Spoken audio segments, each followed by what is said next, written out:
ইত্তেফাকের একটি রিপোর্টে বলা হচ্ছে অন্য ব্যাংকের এটিএম থেকে টাকা তুলতে খরচ হবে 30 টাকা। এখানে বলা হচ্ছে এক ব্যাংকের কার্ড দিয়ে অন্য ব্যাংকের এটিএম বুথ থেকে টাকা উত্তোলন করলে সর্বোচ্চ 30 টাকা চার্জ গুনতে হবে, যা এতদিন ছিল 15 টাকা। তবে প্রথম 5টি লেনদেনের ক্ষেত্রে অর্থাৎ প্রতিবার সর্বোচ্চ 20,000 টাকা উত্তোলন করা যাবে। এরকম ক্ষেত্রে আগের মতো 15 টাকা চার্জ নেবে, কিন্তু 5টির পর প্রতি লেনদেনে আবার সর্বোচ্চ 30 টাকা চার্জ দিতে হবে। আগামী 20 ফেব্রুয়ারি থেকে নতুন এই নিয়ম কার্যকর করা হবে। বৃহস্পতিবার অর্থাৎ 6 ফেব্রুয়ারি বাংলাদেশ ব্যাংকের পেমেন্ট সিস্টেম বিভাগ থেকে এ বিষয়ে একটি নির্দেশনা দিয়ে ব্যাংকগুলোতে পাঠিয়েছে। নতুন নির্দেশনা অনুযায়ী 20 ফেব্রুয়ারি থেকে অন্য ব্যাংকের এটিএম বুথ থেকে স্থিতি অনুসন্ধান ও ব্যাংক হিসাবের সংক্ষিপ্ত বিবরণী নিতে গ্রাহককে ভ্যাটসহ অতিরিক্ত 5 টাকা দিতে হবে। এছাড়া তহবিল স্থানান্তরে গুনতে হবে 10 টাকা। এই চার্জ কার্ড ইস্যু করা ব্যাংক এবং প্রতিষ্ঠান, অ্যাকোয়ারিং ব্যাংক বা প্রতিষ্ঠানকে প্রদান করতে হবে। ন্যাশনাল পেমেন্ট সুইচ বাংলাদেশ অর্থাৎ এনপিএসবির আওতায় গ্রাহক প্রতি মাসে সর্বোচ্চ 2 লাখ টাকা পর্যন্ত নগদ অর্থ উত্তোলন করতে পারবেন। এতদিন এনপিএসবিতে কার্ড প্রদানকারী ব্যাংকের নির্ধারিত সীমা অনুযায়ী অন্য ব্যাংকের এটিএম থেকে টাকা উত্তোলন করা যেত।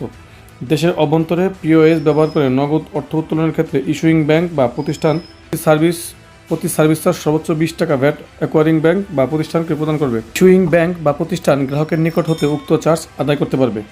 Internet banking fund transfer. এনপিএসবির আওতায় এক ব্যাংকের গ্রাহক ইন্টারনেট ব্যাংকিং ফান্ড ট্রান্সফার পদ্ধতি ব্যবহার করে অন্য ব্যাংকে তহবিল স্থানান্তরের ক্ষেত্রে লেনদেন প্রতি সার্ভিস চার্জ সর্বোচ্চ 10 টাকা অর্থাৎ এর মধ্যে ভ্যাট অন্তর্ভুক্ত থাকবে, যেটা দিতে হবে, যা ব্যাংক তাদের গ্রাহকের নিকট থেকে আদায় করতে পারবে। অনলাইনে আয়কর পরিশোধ ও সরাসরি পরিষেবা। বাংলাদেশে ইস্যু করা কার্ড ও ইন্টারনেট ব্যাংকিং ব্যবহার করে 25,000 টাকা পর্যন্ত লেনদেনে গ্রাহকের নিকট হতে লেনদেন প্রতি সর্বোচ্চ 20 টাকা ভ্যাট অন্তর্ভুক্ত এবং 25,000 টাকার উপরে লেনদেন প্রতি সর্বোচ্চ 50 টাকা ভ্যাট অন্তর্ভুক্ত আদায় করা যাবে।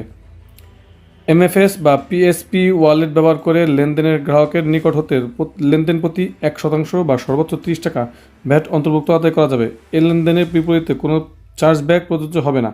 এমসিসি 9399 এর বিপরীতে কোনো চার্জব্যাক প্রযোজ্য হবে না।